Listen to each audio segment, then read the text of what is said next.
রাতের অন্ধকারে বসতবাড়িতে ঢিলছুড়াকে কেন্দ্র করে মামলা ও পাল্টা মামলার নিষ্পত্তি হলো পুলিশ ও মাতব্বরদের প্রচেষ্টায়। বিগত দীর্ঘ 1 বছর থেকে চলছিল এই মামলা ও পাল্টা মামলা। উল্লেখ্য, রাতের অন্ধকারে ইট পাথর দিয়ে বসতবাড়িতে ঢিলছুড়াকে কেন্দ্র করে ধুন্ধুমার কাণ্ড সংঘটিত হয়েছিল চুড়াইবাড়ি থানা এলাকার পূর্ব চুড়াইবাড়ি গ্রাম পঞ্চায়েতের 1 নম্বর ওয়ার্ডের নেতাজি পাড়ায়।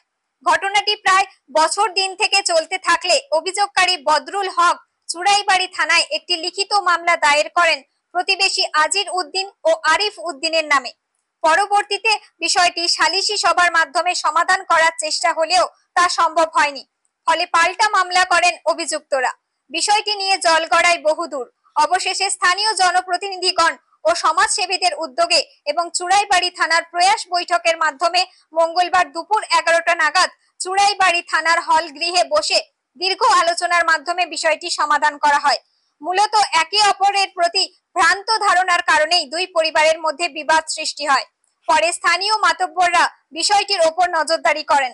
এতে দেখা যায় অভিযুক্ত আজির উদ্দিন এবং আরিফ উদ্দিন দুজনেই এই ঘটনার সঙ্গে জড়িত নয়। তাই এদিনকার এই প্রয়াস বৈঠকের মাধ্যমে তারা নির্দোষ প্রমাণিত হন এবং উভয়ের প্রতি অভিযোগ ও পাল্টা অভিযোগের নিষ্পত্তিও ঘটে।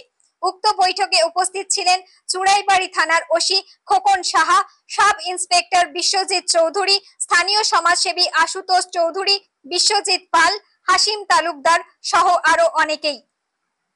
ব্যুরো রিপোর্ট, নিউজ অবিকল। আমাদের পাড়ার এই নেতাজি রোডে পূর্ব চুড়াইবাড়ি গ্রাম পঞ্চায়েতের 1 নম্বর ওয়ার্ড।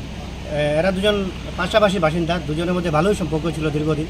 বিগত কিছুদিন ধরে একজনের বাড়িতে ডিল হচ্ছিল, পেছন দিক থেকে ডিলটা আসছিল, তাই উনি এই পেছনে বাড়ি আজিরকে সন্দেহ করেছিলেন। কিন্তু আজকে প্রশাসনের সহযোগিতায় আমরা এলাকাবাসী বসে যেটা সমাধান করেছি, তাদের মধ্যে যে ভুল বুঝাবুঝিটা ছিল, ভুল বুঝাবুঝিটা দূর হয়েছে এবং উভয় একটা সম্পর্কের মধ্যে আগে আবদ্ধ ছিল, বর্তমানে সম্পর্কের মধ্যে আবদ্ধ হয়ে ভালোভাবে চলবে, এটা আজকে সিদ্ধান্ত হয়েছে। সমস্যাটা তো অ্যাকচুয়ালি এক বছর আগে ছিল।